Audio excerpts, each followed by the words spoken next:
खासकर मैं बीजेपी की बात करता हूँ। 9 साल से बीजेपी सरकार केंद्र में है, 6 साल हो गए योगी जी राज्य में है, यूपी में है। लेकिन इसी दौरान आप सर्वे कर लीजिए, मस्जिद से मदरसों से कोई फ़ायदा नहीं हो रहा। लेकिन आज हम हिंदुस्तान में रहते हैं, बड़े आराम से, हमें कोई दिक्कत नहीं है। मदरसों की आड़ में मैंने कई मदरसों के स्टिंग ऑपरेशन करे। अच्छा, हाँ, मैंने फेसबुक पे देखा था, कई दिन तो कोई।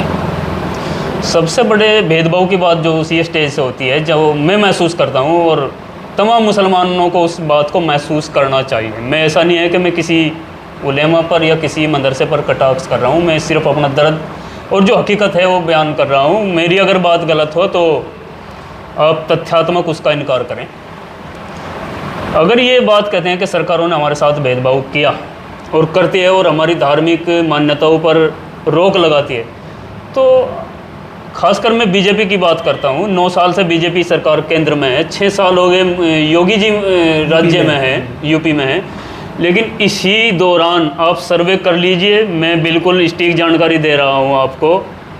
सबसे ज़्यादा मदरसे और सबसे ज़्यादा मस्जिदें 75 सालों में अगर कहीं खुली हैं, इसी 9 साल में खुली, इसी 9 साल में और इसी 6 साल में खुली हैं। ये सर्वे कर लीजिए, अगर मैं गलत साबित हो जाऊं तो जो सजा चाहेंगे। ये तो महसूस भी हो रहा है। सबसे बड़ी कितनी गलत जानकारी उसी स्टेज पर बैठ कर ये दे रहे हैं कि हमारी धार्मिक मान्यताओं को रोका जा रहा है। लेकिन इसके स्थिति इसके विपरीत, या तो फिर बीजेपी जानबूझकर इनको ढील दे रही है, ऐसा भी हो सकता है, क्योंकि इनसे फ़ायदा नहीं हो रहा। मस्जिद से मदरसों से कोई फ़ायदा नहीं हो रहा, इतनी खोल करके फ़ायदा है। गांव में, गांव बस्ती है, अगर 1000 की आबादी की कोई बस्ती है तो एक मस्जिद काफ़ी है, नमाजी तो पढ़नी भाई। और 1000 की आबादी की बस्ती में आप 4 मस्जिदें खोल रहे, 4 मदरसे खोल रहे, उससे रिजल्ट क्या आ रहा भाई? कौन सा सरकार आपके साथ भेदभाव कर रही? भेदभाव तो आप खुद कर रहे। अब देखो, मस्जिद बना दी 50 लाख रुपए की, और फिर उसमें इमाम भी रखना होता है, और भी खर्चे हैं, उसका पूरा नहीं पट पता। मुस्लिम इतना गरीब है, 5000 रुपये में इमाम रखेंगे, उसकी महीने की सैलरी बड़ी मुश्किल से इकट्ठी हो पाती है। मैं आपकी बात रोकूं, मुस्लिम इतना गरीब है कि मैं कह सकता हूँ मुस्लिम इसलिए गरीब है, मैं वही कहना चाह रहा था, इसलिए गरीब है। मुस्लिम बहुत जड़ की बात पकड़ी। मुस्लिम कहाँ गरीब है? अगर स्कूल में अपने बच्चों को पढ़ाओ, वहाँ मुस्लिम गरीब है। नहीं तो मुस्लिम बहुत मेहनती कौम है और किसी काम करने झिझकती नहीं है। सबसे बड़ी दानी कौम है, मेहनती है, झिझकती नहीं है। अल्लाह के नबी ने नहीं करती काम करने। अल्लाह के नबी ने जिस दान को इनको बताया था लोगों की मदद करने के लिए, उनको बहुत अच्छा बताया था। लेकिन ये जो फिर बीच में जो ढसोकले, जो परजीवी लोग, इसकी वजह एक और भी है। आप ऐसे समझिए, मदरसे में कोई वैसी कोई IAS PCS कोई डॉक्टर तो नहीं कर देंगे, मौलवी निकलेगा, बस मौलवी निकलेगा, फिर उसका मदरसा और खोलेगा। उसका भविष्य भी वही है। हाँ, उसका भविष्य केवल मदरसा है ना, वो खोल ही नहीं सकता कुछ, नर्सिंग होम थोड़ी ना खोल देगा वो। और एक मदरसे में अगर 3000 बच्चे हैं और वो 3000 मौलवी बन गए, हाफिज बन गए, वो मजदूरी भी नहीं कर सकता। आप देख लिए घूम के, कोई मौलवी हाफिज, इतनी सेवक भी हैं हमारे लोग, एक हाफिज की सेवा करते हैं, उसको ठल्ली बिठा के खुआना पसंद करेंगे।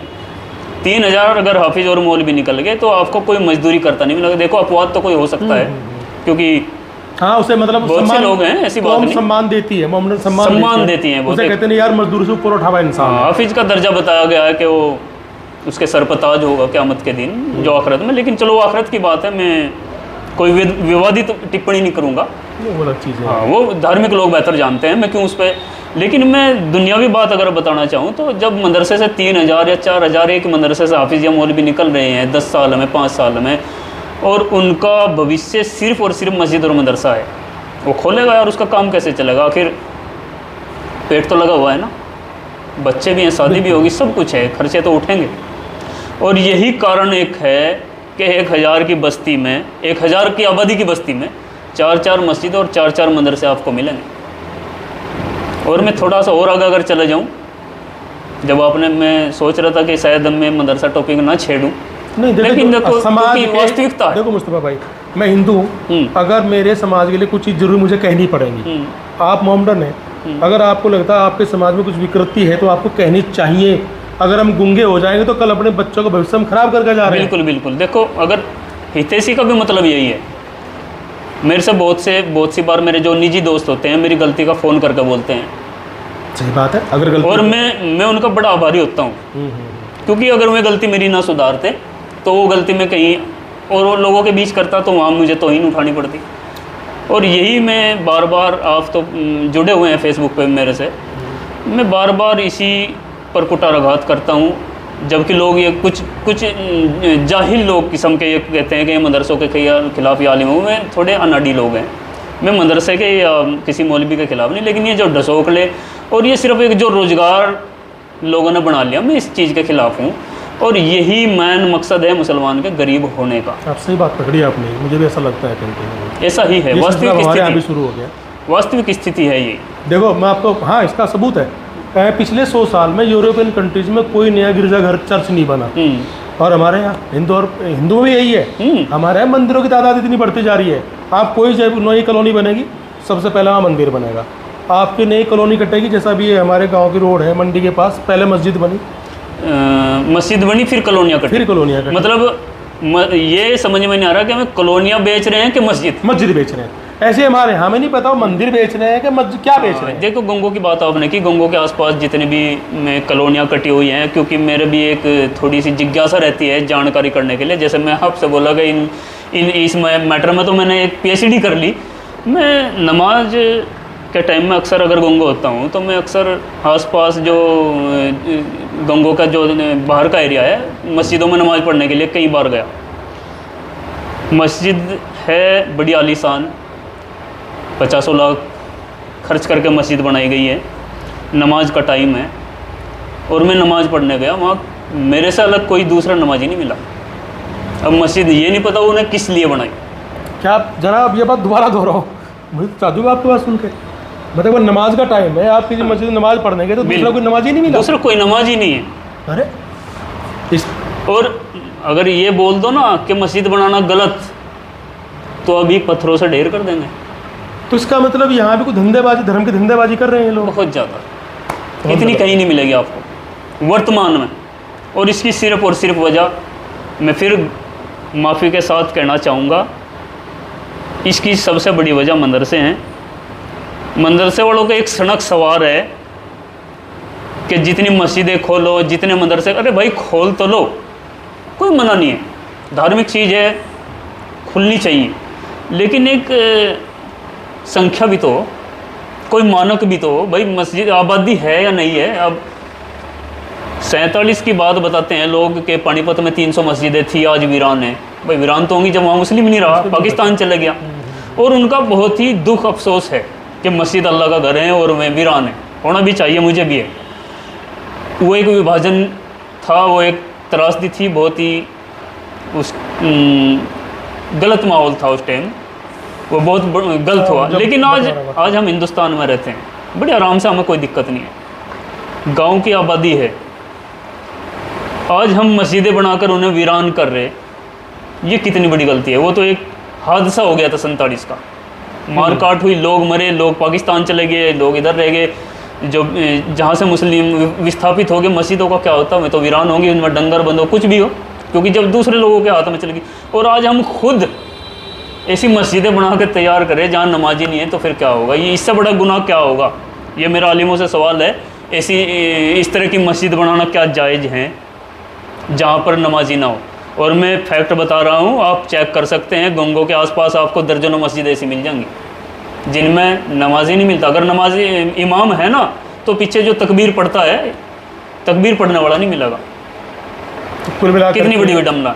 मतलब निष्कर्ष आपकी बात का मैं ये निकाल पाया हूँ कि चाहे हिंदू हो चाहे मुस्लिम हो, कि हमें बजाय इनकी तरफ बढ़ने के, हमें स्कूल कॉलेज की तरफ बढ़ना चाहिए। वही हमारे मंदिर मस्जिद होने चाहिए जहाँ एजुकेशन मिले, और वो एजुकेशन मिले जो देश का, समाज का भला करे। बिल्कुल बिल्कुल, जब भी हम सवाल सरकार से कर सकते हैं, तब हम सरकार सवाल करेंगे। यानी जो डॉक्टर निकल के आए, वो कितने लोगों का भला करता है। हर मामले में, हर बात पर सरकारों को कोसना, किसी भी सरकार, अदरवाइज बीजेपी की नहीं, कांग्रेस की भी, मुलायम फलान, बहुत सी सरकारें रही हैं। सरकारों से हम सवाल करने के हकदार तभी होते हैं जब हम सही काम करें। पहले ऐसा नहीं है कि भाई स्कूल में बच्चों को मना करें भेजने के लिए और सरकार से सवाल करें, आरक्षण दें। किन लोगों को आरक्षण मांगते हैं फिर भाई? मैं मुस्तफा भाई की तरफ से और अपनी तरफ से जितने लोग भी इस वीडियो को देख रहे हैं, चाहे हिंदू हो चाहे मुस्लिम हो, चाहे सिख हो, दलित हो, जैन हो, कोई भी हो, उन सबसे मेरी एक ही अपील है कि जो हम दोनों भैया बात कर रहे थे तो अपने जितने लोग जो गैर समझदार, जिनकी समझ में बहुत सारी चीज़ नहीं आती, आप पढ़े लिखे, आप समझदार हैं, तो मेरा आपसे एक हाथ जोड़ के विनती अपील है भाई मुस्तफ़ा की तरफ से, मेरी तरफ से भी, कि आप अपने उन कम जानकार लोगों को दिमाग को खोलिए, उनको समझाइए, उनको बताइए। एजुकेशन, शिक्षा, इल्म, यही मेन चीज़ है, इसकी तरफ बढ़ें। इन ढकोसलेबाजी, आडंबर में कुछ नहीं रखा। आप अपने बच्चों का भविष्य खराब करके जाएंगे, तो बेहतर है एजुकेशन की तरफ बढ़ें। क्यों मुस्तफ़ा, मैंने गलत कहा? जी नहीं, बिल्कुल आपने सही कहा। मैं एक और जानकारी आपको दे दूं, बल्कि मैं जानकारी पहले दे चुका हूँ फेसबुक पे लाइव आके। दूर की तो क्या बात करूं, हालात तो टोटल इंडिया में ऐसे ही हैं। खासकर वेस्टर्न यूपी की मुझे जानकारी है। इन मदरसों की आड़ में मैंने कई मदरसों के स्टिंग ऑपरेशन करे। अच्छा, हाँ, मैंने फेसबुक पे देखा था आपका, एक दिन तो कोई नशे वाले थे, कुछ था मैटर वो। अच्छा, वो नशे वाले से छोड़ो, वो नशे की तो मैं अगर बात बताऊं तो इसमें के नशे में दूत मदरसे के लिए चंदा मांग रहे हैं। और ये कितनी विडम्बना है कि वहाँ के मोहतमिन साहब को पता नहीं है। उनसे मैंने जब वो कॉल की कि भाई आपके मदरसे के सफ़ीर इसमें एक पीर है, बासरा, एक के ताड़ी भी थी, एक वैसा ही था, तो मोहतमिन साहब ने बताया कि मुझे जानकारी नहीं थी कि इसमें एक पिता है। अच्छा। और वो इसमें 10 को से पी रहा। अब मोहतमिन साहब कितना बड़ा झूठ बोल रहे भाई, वो क्या कुछ इकट्ठा करके देता होगा, क्या मोहतमिन साहब को पता नहीं है। मैं दूसरी बात आपको बताना चाह रहा था, एक रवाज चल गया अभी चंद दिनों से, चंद सालों से, था तो पहले भी लेकिन पहले कम था। मदरसे तो सामूहिक होते थे, वैसे होती भी हैं सामूहिक चीज़ें, मस्जिद हो, मंदिर हो, कोई भी संस्था ऐसी अगर धार्मिक है तो उसमें सबका अधिकार होता है। आवाम के लिए। अब मुसलमानों में मदरसों में क्या सिस्टम चला कि निजी मदरसा खोलने लगे। जैसे हमारे यहाँ निजी मंदिर का भी शुरू हो गया, मेरे गाँव में। आपके यहाँ भी हो गया? चलो खैर, निजी घरों में निजी मंदिर तो बनाया, वो तो ठीक है, वो तो घर की बात है। नहीं, ऐसा मंदिर जहाँ खूब वो भी होते हैं, आपके बढ़िया रेडियो बजती है पूरे, तो खास किस्म के लोग ही वहाँ, हाँ वो है, चयनित लोग ही जाते हैं। आपने निजी मंदिर बना, पूरा मोहल्ला नहीं, मदरसों की मैं आपको बता दूं, मदरसा सिस्टम एक ऐसा चला दिया इन लोगों ने कि मेरे हिस्से में अगर 2 बीघे ज़मीन आई और मैं हाफिज बन गया, अच्छा, भले ही मेरी कंडीशन कुछ रही हो मदरसे में, मैं कितना ही बड़ा गुंडा छात्र रहा हूँ, दीन के बारे में मुझे कोई जानकारी हासिल नहीं हुई, और ले दे कर मैंने पगड़ी बंधवा ली कि मैं हाफिज बन गया, और घर के हालात इतने ठीक नहीं हैं, और रोज़गार ज़रूरी है, शादी भी होगी, हो ही नहीं तो होगी, खर्चे बहुत होंगे, फिर दिमाग क्या लटकता है बंदा। अक्सर ये नाकारा लोग करते हैं, जो अच्छा काबिल आलिम होता है वो तो कहीं और सेटल भी हो जाता है, लेकिन जो नाकारा आलिम और नाकारा हाफिज़ होता है वो पता क्या फ़रॉड करता है। अब जा भाई, बीघा 2 बीघा ज़मीन होती है घर पे, या ना भी हो उसका भी रास्ता हो जाता है, उसका भी बताऊंगा। लेकिन अगर बीघा 2 बीघा ज़मीन है और रोड पे भी नहीं है, कहीं जंगल में भी है, तो उसमें जाके आप एक ईंट रख दीजिए किसी मौलवी को बुला करके कि यह मदरसा है, और फिर बोर्ड लगा के फिर रसीद काटिए, पूरी हिंदुस्तान से चंदा इकट्ठा करिए। अब कितना हिंदुस्तान कितना बड़ा देश है, और मुस्लिम देने में हिचकते नहीं है, तस्दीक ये लोग करते नहीं हैं। इतना पैसा, करोड़ों में पैसा इकट्ठा करके, और बहुत सी बार तो मदरसा नहीं खोलते, सिर्फ चंदा इकट्ठा होता रहता है। और बहुत सी बार बहुत से लोग मदरसा भी खोलने, लेकिन मदरसा खोलने के बाद कुछ दिन चला, साल 2 साल या 10 साल, और ऐसे कितने ही मदरसे हैं जिनका मैं खुलासा भी कर चुका हूँ कि चंद दिनों के बाद फिर मदरसा बंद, पैसा आया, पैसा हजम, और मदरसे में मकान। तो ये कितना बड़ा फ्रॉड है जी। ये तो मज़हब के नाम पे आपके जनता को, ये तो बहुत बड़ा सामाजिक फ्रॉड। इससे बड़ा फ्रॉड क्या हो सकता है? और इससे भी बड़ा फ्रॉड जो आलिम तस्दीक देते हैं उसकी कि मदरसा खोल ले, और मैं आज तक मैंने तो अपनी ज़िंदगी में और मेरी जानकारी में नहीं कि किसी आलिम ने बयान कोई जारी किया हो कि भाई इस तरह के मदरसे खुलते हैं और बंद होते हैं। ये ऐसा नहीं होना चाहिए, क्योंकि मैं भी कई साल से एक्टिव हूँ इस मामले में, और बाकायदा सबूत के साथ मैं फेसबुक लाइव रसीदें दिखा चुका हूँ ऐसे मदरसों की जो मदरसे नहीं है। अच्छा, एक बात बताओ मुस्तफ़ा जी, चूँकि आपको बेहतर जानकारी होगी जी, मेरा तो इसमें वो कम है, हमारे शायद यूपी में मदरसा बोर्ड भी है। जी जी जी, और शायद सरकारी टीचर भी रखे जाते हैं। जी जी, है क्या ऐसा? जी है, सरकार पैसे देती है? पैसे देती है। तो ये आपने दूसरी बात बोल दी। मैं आपसे पहले ही बता चुका, मुझे इन लोगों की इतनी जानकारी इकट्ठा कर ली, मेरा जीवन, मैं कसम खा कर कहता हूँ, मेरा आधा जीवन जो है इन लोगों की कुंडली खंगालने में लगा। एक मेरा मकसद है मकसद ये नहीं कि मैं किसी को बदनाम करूं, मेरा मकसद है ये कौम को जिस तरह लूट रहे, हमारी कौम की गलतियां पर सामने विकृतियां हटें। हाँ हटें, एक अच्छे नागरिक का आम मुसलमान इनकी लूट से महफूज रहे। मेरा मकसद सिर्फ ये है, वरना मिलता तो मुझे कुछ है नहीं।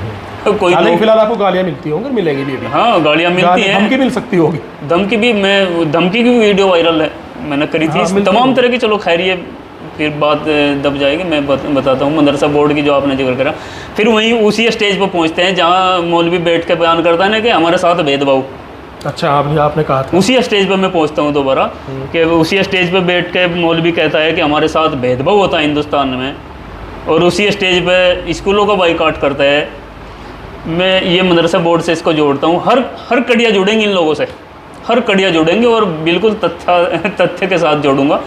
मदरसा बोर्ड में 12वीं बेस पे टीचर लगते हैं, इंटर के बाद, इंटर बेस पे, जो हमारी मतलब बोर्ड, यूपी बोर्ड का एजुकेशन सिस्टम उसका।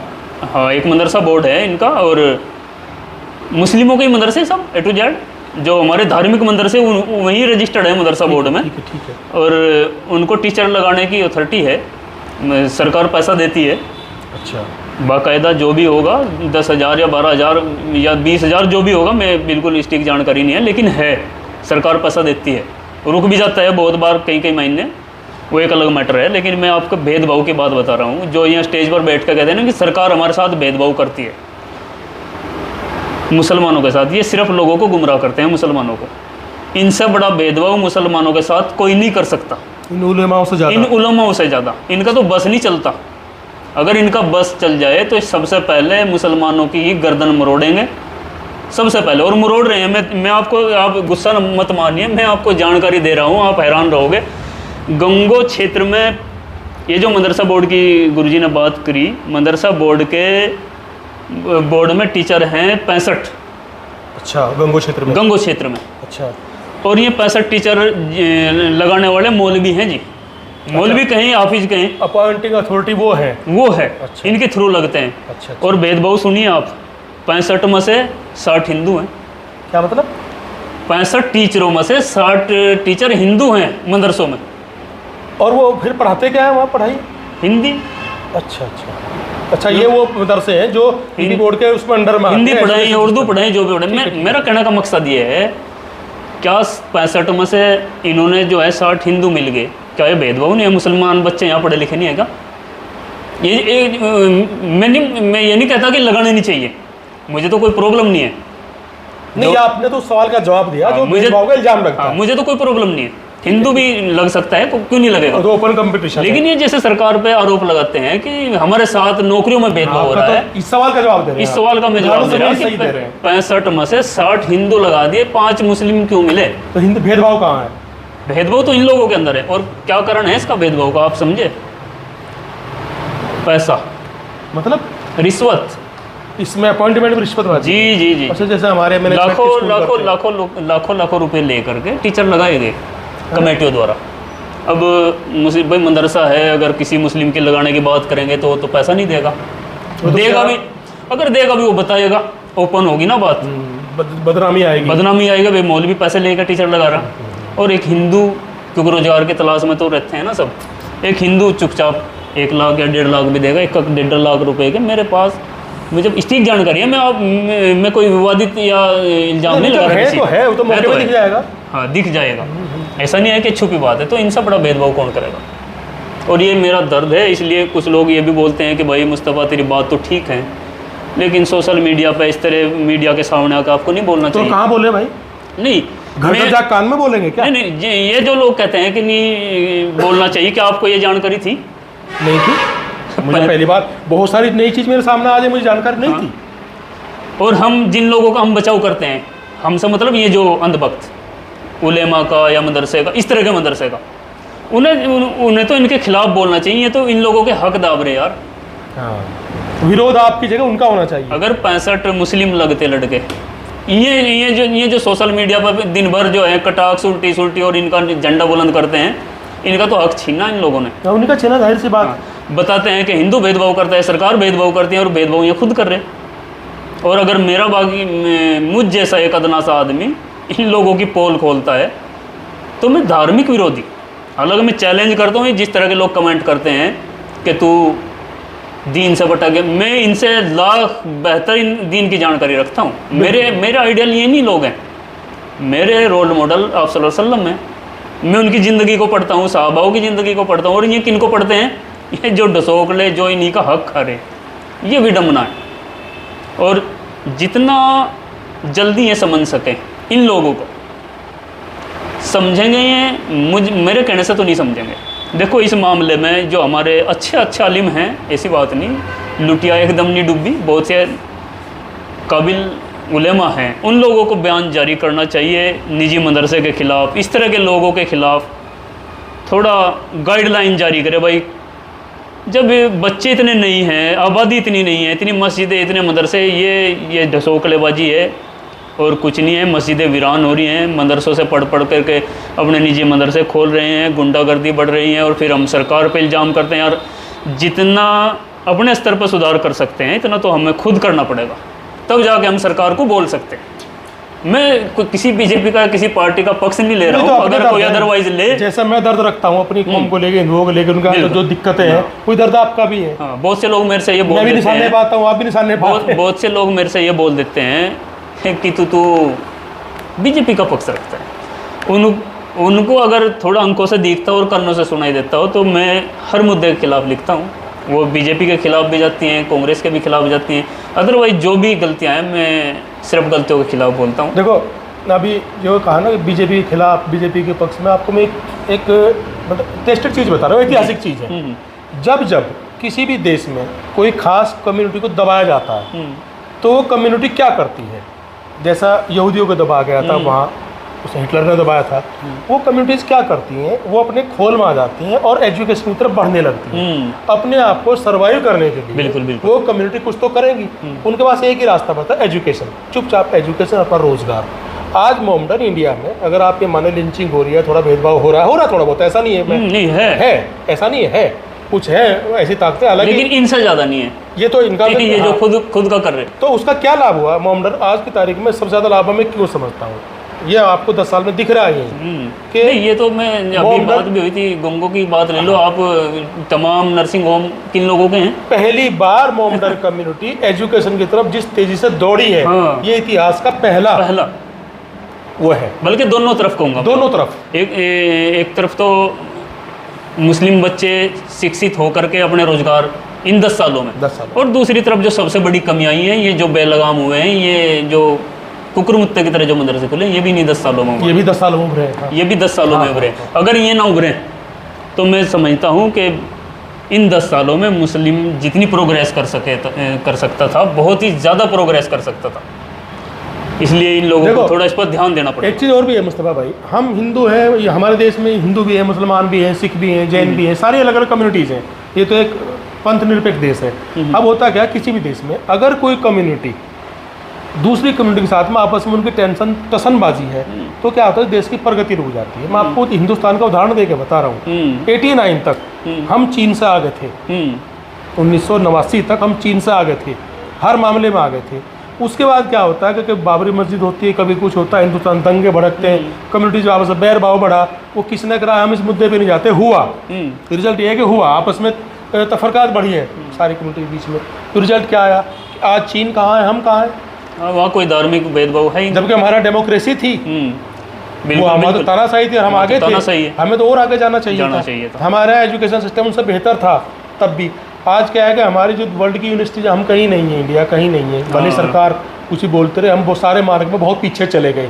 क्यों चले गए? कि हमारे देश में आपस में झगड़े हैं।